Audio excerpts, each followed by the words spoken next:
Hello and welcome to this week's episode of Future of XYZ. It is just the coolest thing that we get to talk about the future of foreign policy with Elmira Bayrasli. Elmira, thank you for joining us on Future of XYZ today.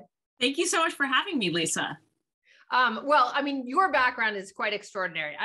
You started the Council on Foreign Relations after graduating from Columbia. You served in, you worked for an agency of the UN, during the Bosnia-Herzegovina kind of time period. You served as an assistant, if I'm not mistaken, to Madeleine Albright when she was Secretary of State at the US Department of State. Is that true? Yeah, I did. I started actually working for her when she was the US ambassador to the UN, and then moved down in 1994 to work in her office out of Washington, and then was just there when she became Secretary of State. It's remarkable. And obviously her having passed just a few months ago is quite heartbreaking. It was a huge loss. I saw her speak once, and I was a poli-sci undergrad and have always loved this idea of foreign policy, diplomacy, international affairs, current relations, whatever we're going to call it, but foreign policy for this. And she was, a beast on that. Just so brilliant and so classy at the same time as one woman in a room of many, many men. Well, I think you have to be, if you are someone like Madeleine Albright, who was one of the pioneers of leadership, female leadership in foreign policy. She most definitely was a force of nature, but I think most importantly, she really knew her stuff. And when you take a look at what foreign policy has traditionally been, which is very much a white man's game, as a woman, you really need to not only know your stuff, but you really need to be able to step it up and be able to go in there and do the interrupting that is necessary. Yeah, no, it's so interesting that is. I have a dog who's going crazy in the background. Sorry. So I think it's so interesting that that's true. I'm reading the biography of Angela Merkel right now, and there's so much. Yeah, exactly, and it's brilliant, and it's just so remarkable because, again, knowing yourself better than anyone else in the room, including the other leadership, the other leader that you're going toe to toe with. And there's some great analogies, and especially obviously her strained relationship with Vladimir Putin is quite profound, and always making sure to know her stuff more.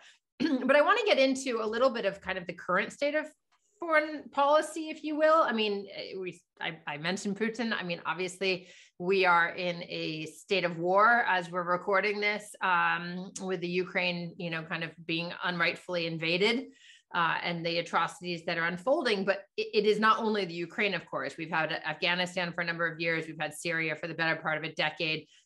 All sorts of places in Africa are constantly in risk of genocide and or tribal war. It's really quite a remarkable time. So I want to get into kind of what the current state of foreign policy is, if you don't mind. In your opinion, what is it? Well, I think what we're seeing now with, I think Putin invading Ukraine at the end of February is very much this uncertainty that we have in the global landscape. I think if you actually, let's rewind and take a look at what foreign policy was, which is a place that I think the United States still believes foreign policy is. It's in the 20th century when the US was very much a superpower and had all of this economic and military might and called a lot of shots. And so whether it was at the UN or at NATO or with Western Europe, I think there was this sense of the United States will lead and everybody else will follow. Today, what we're seeing, Putin has gone into Ukraine. It is not the first time that he has done that. In 2014, he invaded the Crimea and he annexed it. The United States and Europe just leveled sanctions against him and really didn't do much else. And I think Putin had this sense of, where is American leadership? Right. And where is that Western alliance? And I think he saw the debacle of a pullout of Afghanistan last August that the United States was guilty of, And I think he thought, I don't think America is that superpower anymore. And he saw a window and he took it. I think much to his chagrin. And he actually, I think, is very surprised at how coordinated the US, along with NATO and EU allies, have been against his actions. Yeah. And so I think what we're seeing right now at this moment, if you're asking what's the state of foreign policy, I think it's very much in flux. Yeah. Yeah. I mean, I think, we're recording this the day after Anthony Blinken and a few others from the US State Department went to Kiev to meet with Volodymyr Zelensky. And that's a pretty remarkable feat. Of course, Boris Johnson's been there. I mean, other world leaders have already made this statement, but obviously the US kind of doubling and tripling down on both financial as well as military aid while not being directly involved in the engagement is really interesting. And I think you're right that the decline of US hegemony, which has been a status quo since the end of World War II,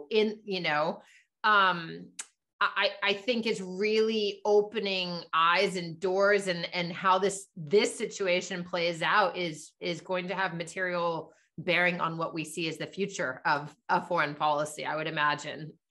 But I also think it's not just this decline of US hegemony, it's also the rise of other powers, right? And so we have seen the rise of China. China is now the second strongest economy in the world. China is pouring a lot more money and finances into its defense. It's becoming much more of a regional power in Asia. But if you take a look, it's not just China. A lot of previously what we've called lesser developed countries have really emerged, emerging market countries like India. And if you actually take note, India has not taken a side on the Ukraine-Russia conflict, and India has very much stayed silent. If you take a look at other countries that have actually traditionally been US allies and gone along with the United States and no longer do that, I think Turkey is a good example of that. Turkey is a member of NATO. But Turkey's president, Recep Tayyip Erdogan, has really kind of said, I'm going my own way. Brazil is another power. Mexico, I think, is another. Mexico, Obrador's recent recall, I mean, referendum. I mean, you've just gone through, and of course, Trump, right? And what's happened in America. I mean, you've just gone through kind of the major countries who have this rising, it's being called populism, of course. We had election yesterday in France. I mean, there is a lot happening where the democratic or the norms among us are kind of sitting and waiting on bated breath for where the next shoe is going to drop, I think. And what are the implications of it? And then therefore, as a policy play, what does that mean for diplomacy? What does that mean in the UN when Russia holds, a veto? I mean, how does foreign policy play out in this fractured world of like democratic values and autocratic values, which seem to kind of be, going this way, but ultimately are on a collision course? Well, I think what we have to do is take a step back and understand that the nature of foreign policy has radically changed. It used to be this interaction between by capitals. So you had Washington dealing with Moscow or London or Paris or Beijing. But now what we're seeing now with globalization, so much has profoundly changed. And you took note about the French elections and how well Marine Le Pen did and the extreme right. And Donald Trump here in the United States and the rise of the extreme right here in the United States. And I would say that's actually a reaction to what is happening overseas. Yeah. So you see the rise of China, you see the rise of India, you see the rise of Turkey, you see the rise of Brazil. And what do all of those countries have in common? They have populist leaders. But the people who are getting behind those leaders are getting behind them for a different reason than we in the United States or the people in France are getting behind people like Marine Le Pen or Donald Trump. And here's why. For a long time, the United States is always really focused on let's global development, let's get everybody jobs and revive economies. And that's great. But now that that's happened, I think the United States has said, oh, now all of these countries are advanced. What is our place in the world?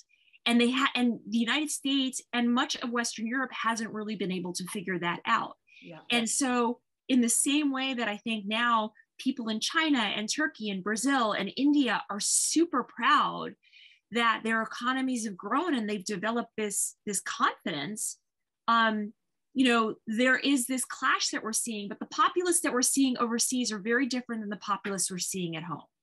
I think that's such an interesting distinction and not one that is often thought about, including for me, right? I mean, the reasons are very different. I mean, you're obviously the co-founder of Foreign Policy Interrupted, which is kind of a media incubator, if you will, aimed at increasing the diversity of voices, especially women, commenting on foreign affairs from an op-ed. You write a lot. You've written a book on international, kind of the globalization of entrepreneurship, if you will. You write for everyone from the New York Times to TechCrunch. I mean, you're the director at Bard College for Globalization, and I think it's the International Affairs program. I mean, you have so much expertise, Elmira, in this space. You've been doing it forever. I mean, I think, what are some of the fixes as we talk about all of these things that are happening that are changing foreign policy from what it was to what it is, this thing in flux? As we look to the future of foreign policy, what are some of the, let's call it fixes, for better responsiveness? I mean, especially amidst this rise of populism in different ways, as well as social media and disinformation that is just kind of aggravating this situation. Well, I think what we really need to do is actually really reassess what we mean by leadership. And I know that one of your podcasts was looking at leadership, and I think it really hit the head on the nail where your conversation was talking about how leaders today need to be much more empathetic and actually listen and connect with people. Leadership is no longer being the head of something and, kind of putting out a number of commands. It's not top down, right? It really needs to be, about grassroots, and it needs to be about connecting with one another. Yeah. And the reality is, when we take a look at traditional foreign policy, it has always been about national security. It's always been about, how do we protect our borders? How do we protect, our land and the things that we've had? And so we've always looked at foreign policy through this one-dimensional military lens. Well, the reality is, when we take a look at the challenges today, the global pandemic, COVID-19, climate change, extremism, poverty, all of these things are transnational issues that do not affect just one singular country. They affect all of us. Yep. And the consequences, as we're seeing, are affecting the economy. They're impacting migration, inflation, and all of these things. And what we really need to start to do is actually have military and national security take a back seat. And what we start needing to do is bringing in the perspectives and the solution makers who are actually going to be experts in those fields and develop policy in that way. Yep. That makes absolute sense. And I think I'm going to jump ahead, but given what Foreign Policy Interrupted's mission is, I'm going to say, and I think many of us as women would argue, going back to Madeleine Albright and Angela Merkel, right, is that the role of women as natural diplomats, as seeing more nuance and less militaristic and, less rigid, I would say, what is the role of women, as well as just diversity of voices, foreign policy being this staunch, like Princeton, Woodrow Wilson School kind of motto historically. I mean, how do we involve more women? What is kind of next gen leadership, to your point on, on leadership and education? How do we do this?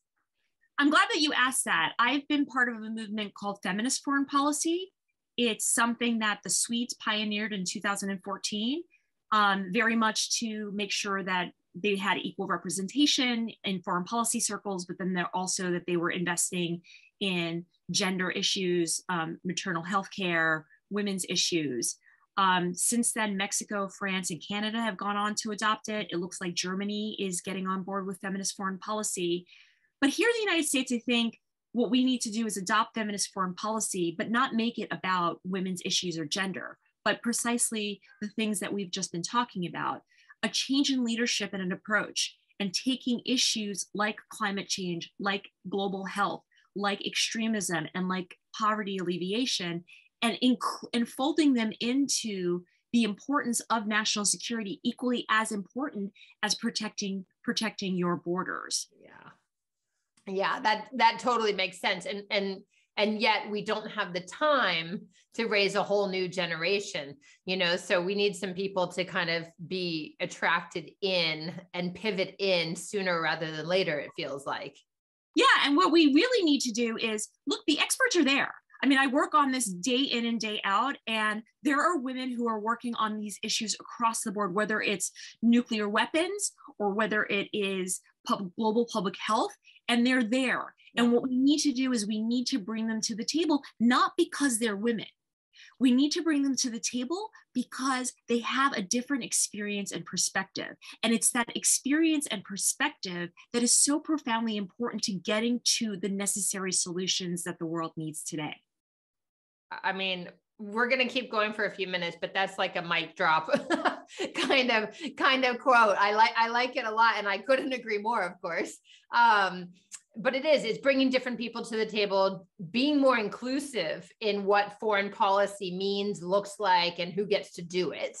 And being more, it sounds like to me, you're also talking about inclusivity of like, US hegemony waning, rising other powers, but being more inclusive of, instead of this, kind of post-World War II mentality of like blocks of countries and blocks of power, but really trying to equalize and saying we're in this together, because many of our issues are global and there's a ricochet effect, right? I mean, it's whatever, 83 million refugees in the world. This is pre-Ukraine even. Many of those, of course, are displaced within their own countries, which of course now is even greater. But climate change issues, refugees, et cetera, this is all going to become really, really, really more pertinent with each passing year. I think just as a last question, I mean, you write a lot, you've written a lot, what you do has to do with journalism. I mean, when we see disinformation, I mean, right now we're hearing, if you watch Russian state media, you're getting a story A, Z being the letter. And if you're listening to anywhere else in the Western world, other than Tucker Carlson, you are going to be getting, a very different storyline. So what is the role of journalism in this world that seems very bifurcated? It's so profoundly important. And this is also where the media industry really needs to take a look at who is producing the news, who are the editors taking in the op-eds, who are the editors assigning the stories, because that also feeds into disinformation and misinformation. Yeah. And making sure that those newsrooms and the media studios actually look like the communities that we live in. And when I take a look at it, fighting disinformation, one of the biggest targets of disinformation, misinformation are women. And so, when you're talking about all of these populist leaders, whether it's Putin or Duterte in the Philippines or Modi in India or Erdogan in Turkey, they do target women. Yeah. And it's about, coming down and targeting women and creating fear and making them feel uncomfortable. And the sad reality is they do it because it's been done before. Yeah, of course. So they just feed on something that already exists. And the media really needs to do a better job in highlighting female stories, in countering the disinformation, but also diversifying their newsrooms and making sure that the people who are actually gathering the news and bringing us, whether it's the stories on television, across digital media, or through the New York Times, are the people that make up our society today. It needs to be representative journalism as well as representative democracy, it sounds like. Absolutely. And representative foreign policy. Elmira, I can't thank you enough for sharing your expertise. These 20 minutes always go way too fast, especially on a very far-reaching and global topics such as the future of foreign policy. But thank you for joining us. Lisa, thank you so much for having me. I really enjoyed it.